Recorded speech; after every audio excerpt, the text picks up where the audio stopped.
ഏകദേശം 20 വർഷത്തോളം ഞാൻ doctor K M Janam heart ഫൗണ്ടേഷൻ്റെ ചീഫായിട്ടും 1200 കുഞ്ഞുങ്ങളെ എൻ്റെ നേതൃത്വത്തിൽ ശസ്ത്രക്രിയ ചെയ്യുവാൻ ദൈവം ഇടയാക്കി.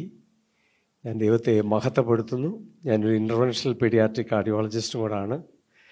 കഴിഞ്ഞ 40 വർഷമായി ആതുര സേവനത്തിലും കർത്താവിൻ്റെ വയൽപ്രദേശത്തും ഒരുപോലെ പ്രവർത്തിപ്പാൻ ദൈവം ഇടയാക്കിയതിനായി ഞാൻ ദൈവത്തെ സ്തുതിക്കുന്നു.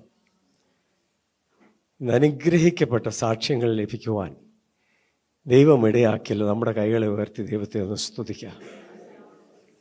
The book of Acts chapter 5 verse 42. ഞാൻ പറയുക 5:42 നിങ്ങൾ അലാം വെക്കണം. Acts chapter 5 verse 42. They started preaching from the church and door by door. Yeah. പിന്നെ അവർ ദിനം പ്രതി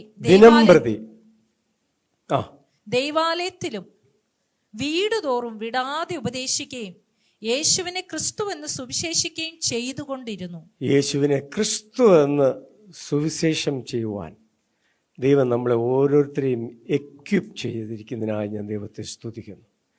ഒരു ദിവസം 2 പേരോടെങ്കിലും സുവിശേഷം അറിയിക്കുക എന്നുള്ള ഒരു പദ്ധതിയാണ് ഞാൻ ഇട്ടിരിക്കുന്നത്. ഞാൻ കേരളത്തിൽ ഞങ്ങൾ 6-7 ഡോക്ടേഴ്സേ ഉള്ളൂ ഫീറ്റൽ കാർഡിയോളജി പ്രവർത്തനത്തിൽ പങ്കുകൊണ്ടിരിക്കുന്നത്. വയറ്റിലുള്ള കുഞ്ഞുങ്ങളുടെ ഹൃദ്രോഗങ്ങൾ കൂടി നിർണ്ണയിക്കുന്ന ഒരു ഡോക്ടർ കൂടിയാണ്.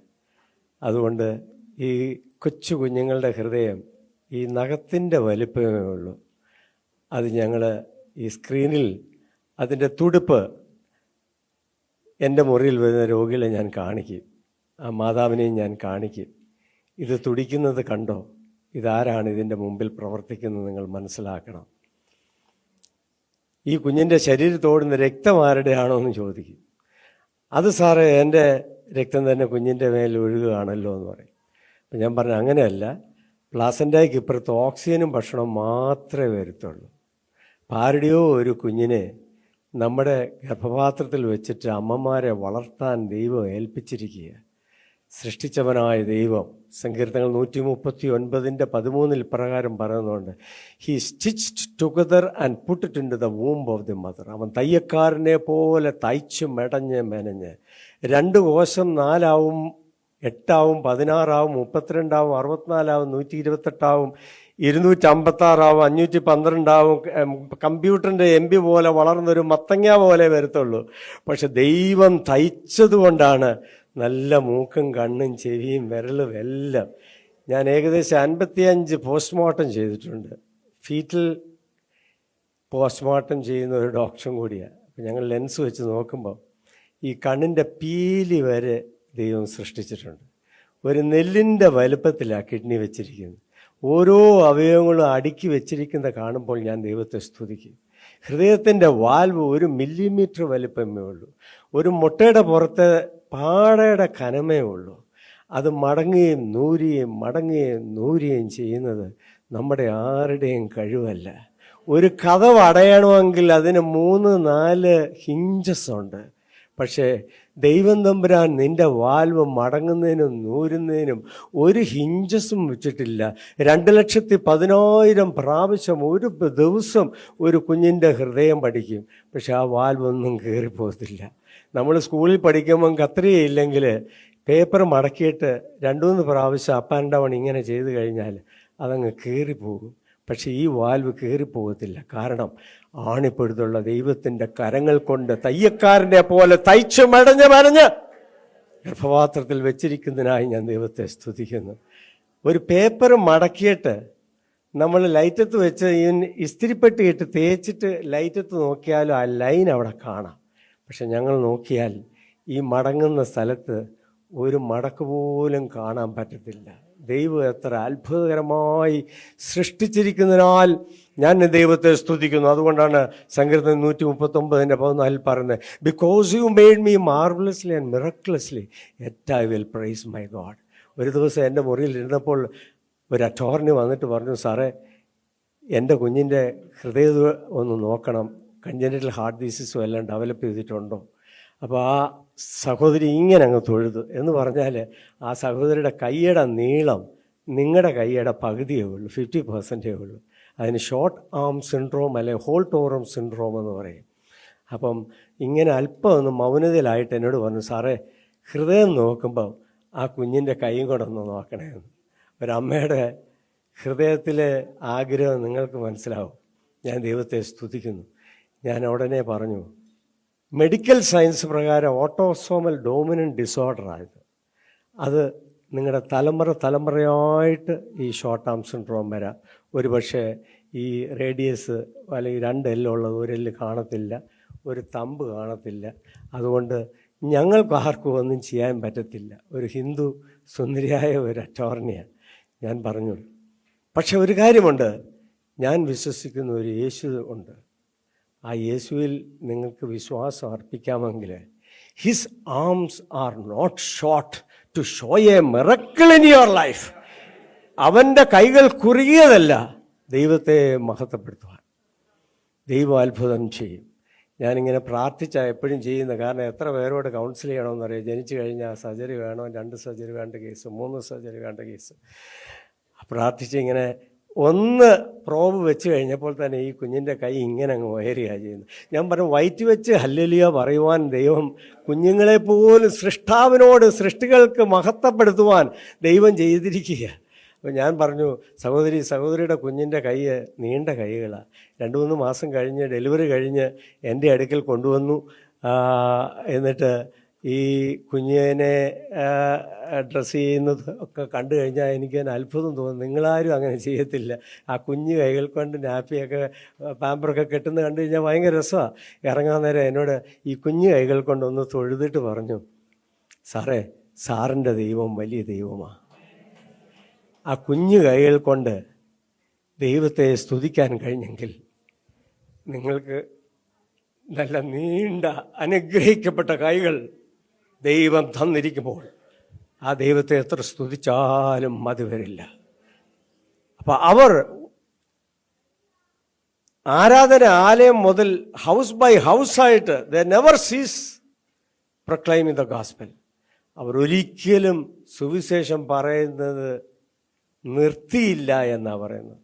ഇന്ന് അനുഗ്രഹിക്കപ്പെട്ട സാക്ഷ്യങ്ങൾ കേട്ടത്, again I encourage you all that you never stop proclaiming the gospel. എൻ്റെ കർത്താവ് വേഗം വരുന്നു. ശോഭയേറിയ പൊന്മുഖം കാണുവാൻ ഭൂമിയുടെ 4 ദിക്കിൽ നിന്നും കൈകൾ ഉയർത്തി മേഘങ്ങളിലേക്ക് എടുക്കപ്പെടുമ്പോൾ അനേകരെ തീപ്പൊയിൽ നിന്നും കൂടി വലിച്ചു കയറ്റുവാൻ ദൈവം നിങ്ങളെ സഹായിക്കട്ടെ. The book of Acts chapter 8 verse 25 പറയുന്നുണ്ട്. ആ ചാപ്റ്റർ തുടക്കം മുതൽ വായിച്ചു കഴിയുമ്പോൾ സമരിയ പട്ടണങ്ങളിലെല്ലാം സുവിശേഷം അറിയിച്ചു. അപ്പോസ്റ്റൽ ജോൺ ഉണ്ട്, പീറ്ററുണ്ട്, ഫിലിപ്പോസ് ഉണ്ട്. ഇവരെല്ലാം സുവിശേഷം അറിയിച്ചു കഴിഞ്ഞിട്ട് യെരുശലേമിലേക്ക് വാങ്ങിപ്പോയി എന്നാണ് പറയുന്നത്. Sometimes we take A short comfort zone. It is true. ചെറിയൊരു കംഫോർട്ട് സോണിന് വേണ്ടി യെരുശലേമിലേക്ക് പോയത്. പക്ഷെ ദൈവം ഫിലിപ്പോസിനോട് പറഞ്ഞു, ഫിലിപ്പോസേ, you come back, come to the south, it is a desert, it is in desert. ദൈവം പറഞ്ഞില്ല യെശയ്യാപ്രവചനം വായിച്ചുകൊണ്ട് പോകുന്ന ഒരു വ്യക്തിയോട് സുവിശേഷം അറിയിക്കുവാനാണെന്നൊന്നും. ദൈവം ഒന്നേ പറഞ്ഞുള്ളൂ, നിന്റെ കംഫോർട്ട് സോണിൽ നിന്ന് വരിക. It is in desert. അവിടെ ഭക്ഷണം കാണത്തില്ല, സൈക്കിൾ കാണത്തില്ല, ബൈക്ക് കാണത്തില്ല, മോട്ടോർ ബൈക്ക് കാണത്തില്ല. പക്ഷെ ദൈവം കൃത്യസമയത്ത് ആ ക്രോസ് റോഡിൽ നിന്നെ കൊണ്ടെത്തിക്കും. ആ സമയം ചാരിയറ്റ് പാസ് ചെയ്യുന്നു പോകുന്ന കാണാം. ദൈവത്തിൻ്റെ ശബ്ദം നീ കേട്ടില്ല എങ്കിൽ പിന്നെ നീ വന്നു കഴിഞ്ഞാൽ ആ ചാരിയറ്റ് അങ്ങ് ദൂരെ ദൂരെ ദൂരെ ദൂരെ പോകും. ഞാൻ ദൈവത്തെ സ്തുതിക്കുന്നു. ദൈവത്തിൻ്റെ ശബ്ദം കേട്ടാൽ ദൈവം തക്ക സമയത്തിന് നിന്നെ ക്രോസ് റോഡിൽ തന്നെ കൊണ്ടെത്തിക്കും. The right time God will allow you to proclaim the gospel. ദൈവത്തിൻ്റെ സുവിശേഷം അറിയിക്കുന്നത് നിങ്ങളാരും തടയരുത്. ഞാൻ വളരെ ചിന്തിക്കാറുണ്ട്. എത്യോപ്യയിലുള്ള ഒരു വ്യക്തി പല ഭൂഖണ്ഡങ്ങൾ കടന്ന് യെരുശലേമിൽ വന്ന് തിരിച്ച് തേരിൽ പോകുമ്പോൾ നോവലോ ഡിക്റ്റേറ്റീവ് നോവൽസ് ഒന്നുമല്ല വായിക്കുന്നത്, the book of Isaiah. Because you are reading the book of Isaiah or because you are reading the Bible, that doesn't mean you will go to heaven. No, you have to hear the gospel. അതുകൊണ്ടാണ് ഫിലിപ്പോസിനോട് ഉടനെ പറഞ്ഞത്. ഫിലിപ്പോസിനോട് പറയാൻ കാര്യം, ഫിലിപ്പോസിന് Greek അറിയാമായിരുന്നു. ഷണ്ണൻ വായിച്ചുകൊണ്ടിരുന്നത് Greek translated Hebrew ബൈബിളാണ്. എത്യോപ്യയിൽ 80 ഭാഷയുണ്ട്. Franca ലിംഗ്വ അത് പല ഭാഷകളിൽ പലയിടത്തുമുണ്ട്. മെഡിറ്ററേനിയൻ ഏരിയയിൽ ആ സമയത്ത് അരാമിയ ഭാഷയൊക്കെ സംസാരിക്കുന്നത്. പക്ഷേ എത്യോപ്യൻ ഇമ്പോർട്ടൻറ്റ് ഫൈനാൻഷ്യൽ ഒഫീഷ്യൽ ആയതുകൊണ്ട് ഹീ ലേൺഡ് ഗ്രീക്ക്. ആ ഗ്രീക്ക് ബൈബിൾ വായിക്കുന്നത്, ഗ്രീക്ക് അറിയാവുന്ന ഒരു വ്യക്തിയെ ദൈവം വിട്ടത്. നീ ഒരു ഭാഷ അധികം പഠിച്ചിട്ടുണ്ടെങ്കിൽ ദൈവം അതും ഉപയോഗിക്കും. ഞാൻ ദൈവത്തെ സ്തുതിക്കുന്നു. അതുകൊണ്ട് നഷ്ടമായില്ല. വെള്ളമുള്ള സ്ഥലത്ത് വന്നപ്പോൾ സ്നാനപ്പെടാവോ എന്ന് ചോദിച്ചു. ഞാൻ ചോദിക്കും, വെള്ളത്താൽ സ്നാനപ്പെടുന്നതിന് മുമ്പേ ഈ ഫിലിപ്പോസിനെ എടുത്തുകൊണ്ട് പോകാമായിരുന്നു. പക്ഷേ ദൈവം ആ സ്നാന ശുശ്രൂഷ കഴിഞ്ഞിട്ടാണ് എടുത്തുകൊണ്ട് പോകുന്നത്. So the gospel is including the water baptism. എടുത്തുകൊണ്ട് പോയി അസ്തോദിൽ കൊണ്ട് നിർത്തി. ഏകദേശം 2.5-3 മണിക്കൂർ ഒരു യാത്ര ചെയ്തു. ഈ നിർജ്ജനമായ മരുഭൂമി പ്രദേശത്തു നിന്ന് തിരിച്ചു മടങ്ങി വരുവാൻ അദ്ദേഹത്തിന് അറിയത്തില്ല. പക്ഷെ ദൈവം കരുതിക്കൊള്ളും. അന്നൊക്കെ ഫ്ലൈറ്റുകളൊന്നുമില്ല.